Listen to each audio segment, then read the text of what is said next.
आइए आज हम स्टार्ट करते हैं। आज का जो हमारा टॉपिक है वो है पॉलिटी से। ये ऑल इंडिया एग्जाम में आपको काम आने वाला है।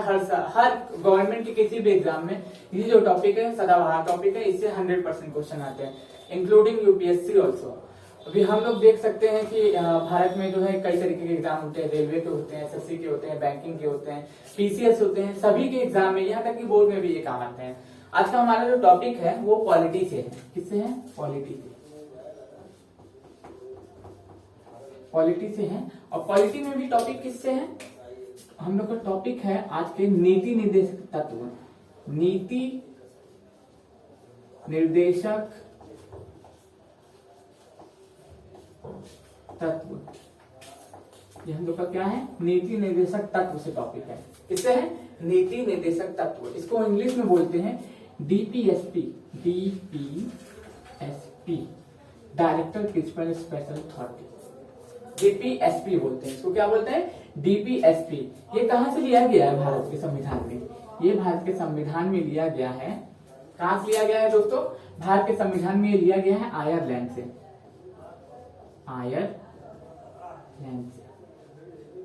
आयरलैंड से ये भारत के संविधान में अपनाया गया। भारतीय संविधान में कुल 22 भाग हैं। इस समय 22 भाग है। अगर पार्ट को मिला लें, ABC जोड़ दे तो टोटल 25 पार्ट है, 25 भाग है। ठीक, ये भाग 4 में स्थित है। कहाँ है? भाग 4 में ये स्थित है। किसमें है? भाग 4 में। सबसे पहली बात, ये जो हम लोग का जो सब्जेक्ट है पॉलिटी, ये मोस्ट इंपोर्टेंट सब्जेक्ट है ऑल इंडिया एग्जाम के लिए, खास करके पीसीएस के लिए, यूपीएससी के लिए, एसआई के लिए, यूपीएसआई, बिहार एसआई या कांस्टेबल तक के लिए ये बहुत ज्यादा इंपॉर्टेंट है, क्योंकि इससे क्वेश्चन 100% बनते हैं। सबसे पहला डीपीएसपी, नीति निर्देशक तत्व, तो कहां से लिए गए हैं? तो कहां से लिए गए हैं? आयरलैंड से लिए गए हैं। आयरलैंड से लिए गए हैं। भारतीय संविधान के कौन से भाग में स्थित है? तो भाग नंबर 4 में स्थित है। भाग नंबर 4 में स्थित है। अब मैंने आपको बता दिया, ये नीति निर्देशक तत्व किस पे आधारित है? गांधीवादी, समाजवादी, उदार। ये नीति निर्देशक तत्व किस पे आधारित है? गांधीवादी विचारधारा पे आधारित है।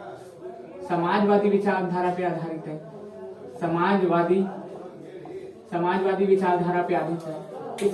किसके बीच? गांधीवादी है, समाजवादी है, और हम लोग का जो है एक है गांधीवादी, समाजवादी और उदारवादी विचारधारा पे आधारित है।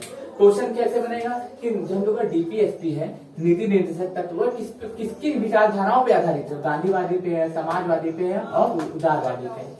कि गांधीवादी विचारधारा करता है कि सबका साथ सबका विकास करना है। समाजवादी भी यही करता है कि सबको एक साथ लेके चलना है, और उदारवादी भी यही करता है कि किसी को उदार नहीं बनाना है।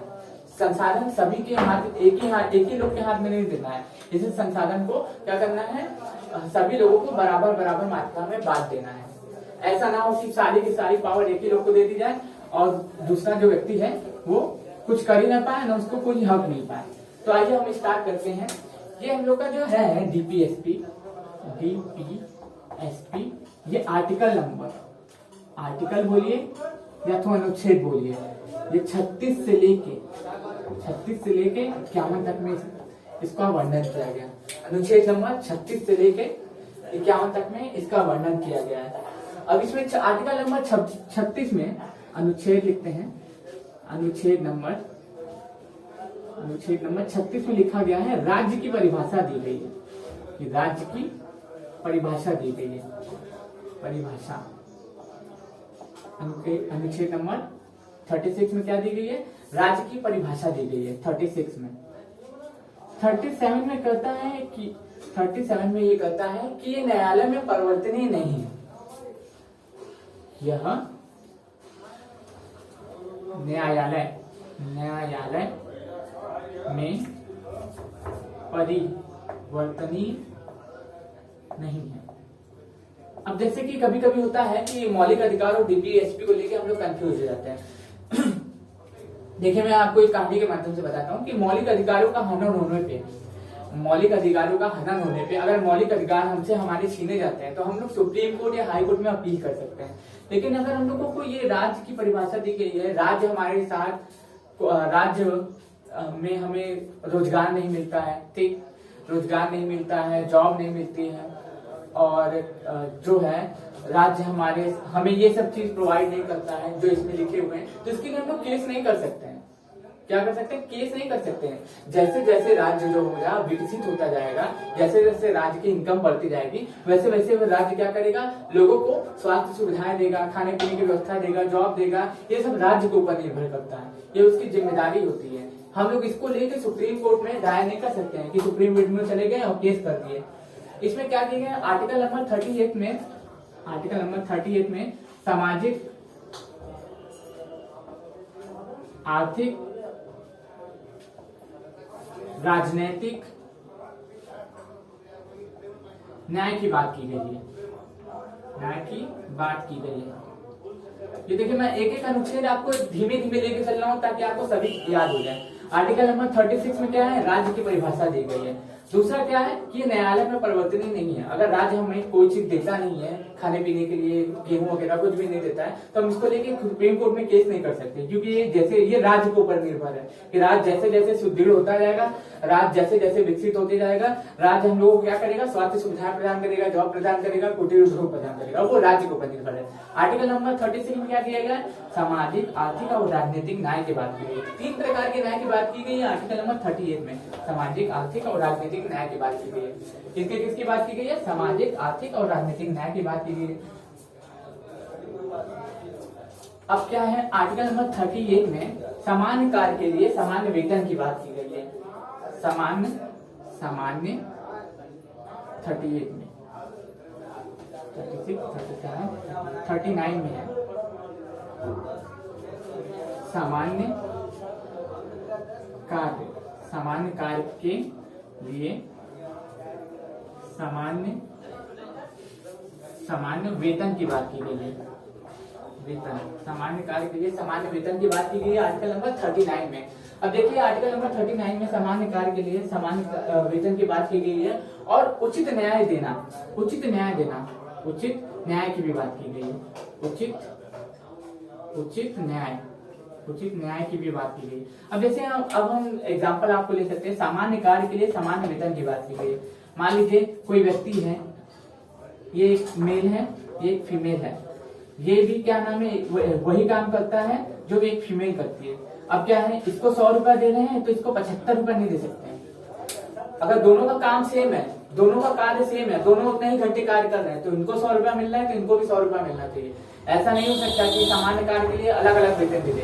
इसलिए क्या बोला जाता है आर्टिकल नंबर 39 में कि सामान्य कार्य में समान वेतन की बात की है। अगर लड़का या लड़की कोई भी हो राज्य में, अगर वो एक ही काम दोनों एक साथ मिलकर कर रहे हैं, वो काम वो भी कर रहा है और वही काम दूसरी महिला भी कर रही है, तो दोनों को वेतन बराबर मिलेगा। ये नहीं कि उसको ज्यादा मिल गया उसको कम मिल गया। इसीलिए आर्टिकल नंबर 39 में सामान्य कार्य के लिए सामान्य वेतन की बात की गई है।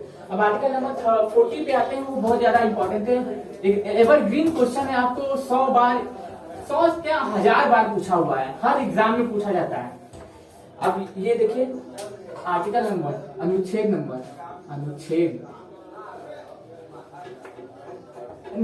40 में बात की गई है किसकी, ग्राम पंचायत। 40 ग्राम पंचायत। अब आपसे क्वेश्चन कैसे बनाएगा, आपसे पूछेगा कि ग्राम पंचायत की बात किसमें की गई है, मौलिक अधिकार में की गई है, डीपीएसपी में की गई है, नीति निर्देशक तक क्या नाम है मूल कर्तव्य में की गई है। तो आपका आंसर क्या होगा कि नीति निर्देशक तत्व में अनुच्छेद नंबर 40 के तहत ग्राम पंचायत की बात की गई है कि हम लोगों का एक ग्राम पंचायत होगा, वो राज्य का मुद्दा होगा, उसमें केंद्र हस्तक्षेप नहीं करेगा, वो राज्य की बातें होंगी, राज्य उस पर डिसीजन लेगा। ये सब कहाँ लिखा हुआ है, अनुच्छेद नंबर 40 में लिखा हुआ है। और ये किसका पार्ट है, नीति निर्देशक तत्व का पार्ट है। आप इसको धीमे धीमे याद करते हुए आगे बढ़ेंगे तो आपको भी समझ में आएगा और मुझे समझाने में भी अच्छा लगेगा, क्योंकि ये बहुत ज्यादा इंपॉर्टेंट टॉपिक है पॉलिटी का। इससे 100% क्वेश्चन आते हैं, आप किसी भी एग्जाम में देख लो, आपको इससे क्वेश्चन मिल ही जाएंगे। आप कभी भी प्रीवियस ईयर क्वेश्चन सॉल्व करेंगे तो आपको दिख जाएगा कि अब देखिए आर्टिकल नंबर 49 में दिया हुआ है, अनुच्छेद नंबर 41 में दिया हुआ है कि अनुच्छेद नंबर 41 में दिया हुआ है कि कुछ दशाओं में काम पाने का अधिकार, कुछ दशाओं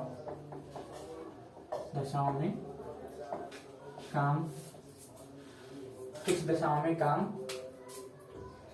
पाने का अधिकार। अब ये क्या बोल रहा है कि कुछ दिशाओं में काम पाने का अधिकार। अब जैसे गांवों में देख लेते हैं, कुटीर उद्योग हो गया और छोटे मोटे काम हो गए। जो पढ़ा लिखा है उसको भी काम मिलेगा, जो पढ़ा लिखा है नहीं है उसको भी काम मिलेगा। अब जैसे कुछ दिशाओं में काम पाने का अधिकार से हम एग्जाम्पल ले सकते हैं मनरेगा। जो पढ़े लिखे लोग नहीं होते हैं, राज्य सरकारें उनको 100 दिन का रोजगार देती है। आइए, बोरा उठाइए, मिट्टी उठाइए और मजदूरी करिए और पैसा कमाइए और जाइए। ये क्या है, आर्टिकल नंबर 41 में लिखा हुआ है, कुछ दिशाओं में काम पाने का अधिकार।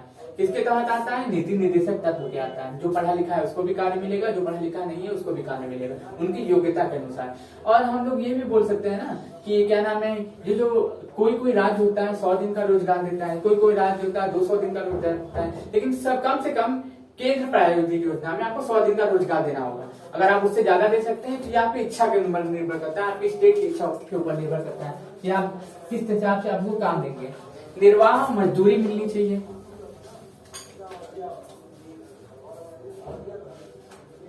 निर्वाह मजदूरी,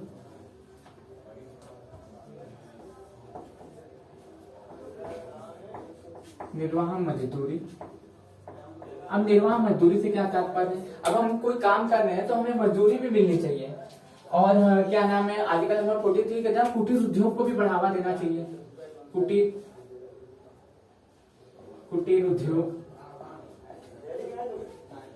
जैसे मान लीजिए गांव है, महिलाएं हैं घर पे बैठी हैं, उनको भी कुछ काम करने के लिए सरकार क्या करेगी, राज्य सरकारें क्या करेंगी, कुछ ऐसी व्यवस्था लेके आएंगी कि उनको भी क्या मिले, उनको भी कुछ काम करने का मौका मिले, उनको भी कुछ पैसा आ जाए। ये सब किसमें लिखा है, आर्टिकल नंबर 43 में लिखा है। आर्टिकल नंबर 44 में क्या लिखा है, अनुच्छेद नंबर में, अनुच्छेद बोलिए आर्टिकल बोलिए, दोनों का मतलब एक ही होता है। हिंदी में अनुच्छेद, अंग्रेजी में आर्टिकल बोलते हैं। अनुच्छेद नंबर 44 में लिखा है समान नागरिक संहिता, समान नागरिक संहिता। 44 मतलब क्या है, 44 मतलब समान नागरिक संहिता। कोई भी व्यक्ति, किसी भी सभी व्यक्ति समान है राज्य सरकारों के लिए। ये नहीं कि केवल हम ST SC को रोजगार देंगे, OBC को नहीं देंगे, OBC को रोजगार दे रहे हैं तो जनरल वाले को नहीं देंगे। सबको समान रोजगार देने का मौका देगी सरकार, सबको समान तरीके से रोजगार देगी। और आपने सुना होगा कि आर्टिकल नंबर 45 में लिखा हुआ है 6 वर्ष से कम उम्र के बच्चों को, 45 में क्या लिखा है, 6 वर्ष से कम उम्र के बच्चों को शिक्षा देने का अधिकार, शिक्षा का अधिकार, शिक्षा का अधिकार। 86वां संविधान संशोधन, 86वां संविधान संशोधन 368 के तहत किया गया था 2002 में, इसके तहत इसको जोड़ा गया था।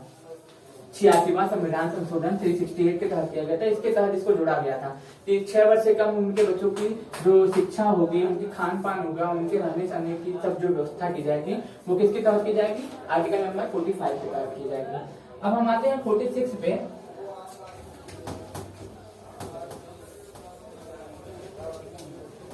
ये मैं आपको नीति निर्देशक का तो पूरा इसी वीडियो में कंप्लीट करा दूंगा, ताकि आपको दूसरा कोई भी बुक उठा के पढ़ना ना पड़े, कोई भी बुक समझना ना पड़े। आप इस लेक्चर को देख लीजिएगा, इससे आपके सारे क्वेश्चन सॉल्व हो जाएंगे। अब 46 में है अनुसूचित जाति एवं जनजाति के आर्थिक हितों का संरक्षण। अनुसूचित 46 अनुसूचित जाति एवं जनजाति के आर्थिक हितों का, आर्थिक अनुसूचित जाति एवं जनजाति के आर्थिक हितों तथा शिक्षा का संरक्षण आर्टिकल नंबर 46 के तहत किया जाएगा। अनुसूचित जाति जो ST SC है, ST और SC के आर्थिक हितों का संरक्षण, शिक्षा का संरक्षण कौन करेगी, राज्य सरकारें करेंगी, जो उनके राज्यों में उपलब्ध है। उनकी देखरेख कौन करेगा, GPSP के तहत राज्य सरकार करेंगी। उनकी शिक्षा का भी संरक्षण करेंगी, उनके हितों का भी संरक्षण करेंगी, और उनके कार्यों का भी संरक्षण कौन करेगा, राज्य सरकारें करेंगी। 48 में क्या दिया हुआ है दोस्तों, कृषि पशुपालन, 47 पे कुछ खासा इंपॉर्टेंट नहीं है, लेकिन हम फिर भी बता देते हैं। मत निषेध। 47 में क्या होगा? मत निषेध। मत निषेध का मतलब होगा जितने भी दारू के अड्डे हैं, जो मसाला है, धूम्रपान है, इस पे पाबंद लगाएगी सरकारें। कौन सी सरकारें पाबंद लगाएंगी? ये लगाएंगी राज्य सरकारें, और जिसमें से एक बिहार भी है। कहा जाता है वहां पे समाप्ति हो चुकी है। लोगों का मानना है, मेरा तो नहीं मानना है, क्योंकि वहां पे भी ब्लैक में अभी भी सप्लाई होती है। क्योंकि कई ऐसे राज्य हैं जहाँ पे बोला गया कि पाबंदियां कर दी है, लेकिन फिर भी ब्लैक में वहां पे सप्लाई की ही जाती है। अब 48 में है कृषि और पशुपालन, दुधारू पशु। कृषि को बढ़ावा देगी राज्य सरकार, पशुपालन को बढ़ावा देगी राज्य सरकार, और दुधारू पशुओं को भी, दुधारू पशुओं के लिए भी देखरेख और लोगों के लिए दुधारू पशुओं की भी व्यवस्था कौन करेगी? राज्य सरकारें करेगी। आर्टिकल नंबर 48 में कहा गया है। 48 के क में कहा गया है पर्यावरण संरक्षण की बात की गई है। 48 के क में किसका बात किया गया? पर्यावरण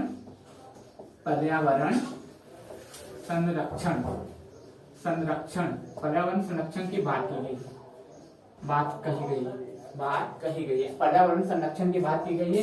किसमें? 48 के क में। इसको कब जोड़ा गया था? क्वेश्चन ये पूछेगा कि आर्टिकल नंबर 48 के तहत पर्यावरण संरक्षण को कब जोड़ा गया था? तो 42वां संविधान संशोधन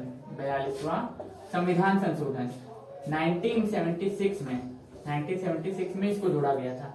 48 को 42वें संविधान संशोधन के तहत 1976 में जोड़ा गया था, जो नीति निर्देशक तत्व के अंतर्गत आता है। और आर्टिकल नंबर 48 के क में इसका वर्णन है। क्वेश्चन ये ऐसे बनेगा कि पर्यावरण संरक्षण की बात जो की गई है वो कौन से आर्टिकल में की गई है? 48 के क में की गई है। कब इसको जोड़ा गया था? 42वें संविधान संशोधन 1976 में जोड़ा गया था। ऐसे इसमें बताई गई है बातें। आइए इसको हम साफ करते हैं और आगे बढ़ते हैं।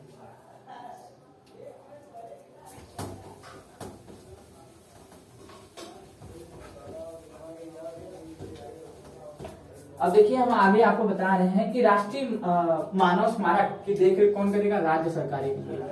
राष्ट्रीय मानक धरोहर, इसकी देखरेख कौन करेंगे? जो उनके राज्य में है उनकी देखरेख कौन करेंगे? राज्य सरकारें करेंगी। अब जैसे मान सकते हैं कि उनका संरक्षण हो गया, जैसे ताजमहल हो गया, क्या नाम है, बड़ा हो गया, यूपी में पड़ता है, तो आप उसकी देखरेख कौन करेगी? राज्य सरकार करेगी, ताकि उसको कोई क्षति ना हो पाए। उसको क्षति कुछ हुई तो उसका अच्छे से पुनर्निर्माण करवाना, ये सब किसमें कहा गया है? आर्टिकल नंबर 49 में कहा गया है। और ये तो 50 वाला तो मोस्ट इंपॉर्टेंट है आर्टिकल नंबर, तो इसमें क्या कहा गया है? कार्यपालिका का न्यायपालिका से अलगाव, कार्यपालिका का न्यायपालिका से अलगाव, दोनों अपना अपना कार्य करेंगे, कोई किसी के भी मामले में हस्तक्षेप नहीं करेगा। इसलिए कहा गया है अनुच्छेद नंबर 50 के तहत कि कार्यपालिका का न्यायपालिका से अलगाव होगा, अलग अलग, दोनों का कार्य अलग अलग होगा। अब आर्टिकल नंबर 51 में क्या कहा गया? अंतरराष्ट्रीय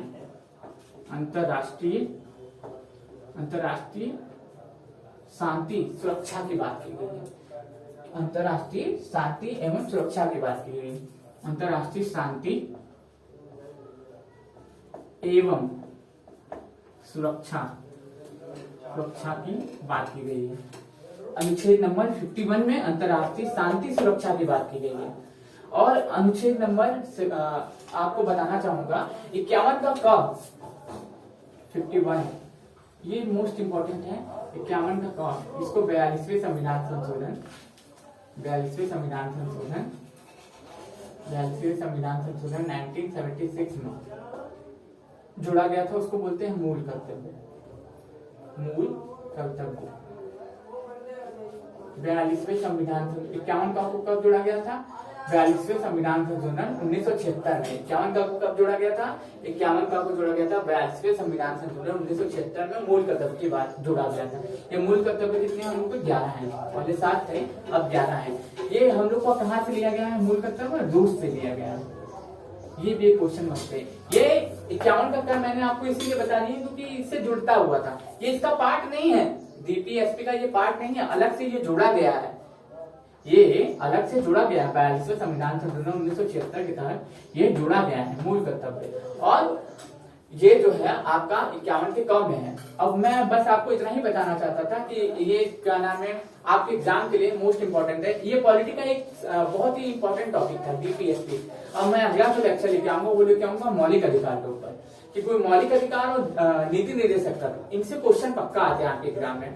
पॉलिटी का ये सबसे एवरग्रीन चैप्टर है, इनके बिना पॉलिटी कंप्लीट ही नहीं हो सकती है, इसीलिए इसको मैंने आपको आज पूरा का पूरा नीति निर्देशक तत्व कंप्लीट कराया। अगर आपको ये वीडियो समझ में आया, आपको अच्छा लगा, तो हमारे चैनल को लाइक करें, सब्सक्राइब करें और इस चैनल को आगे बढ़ाएं।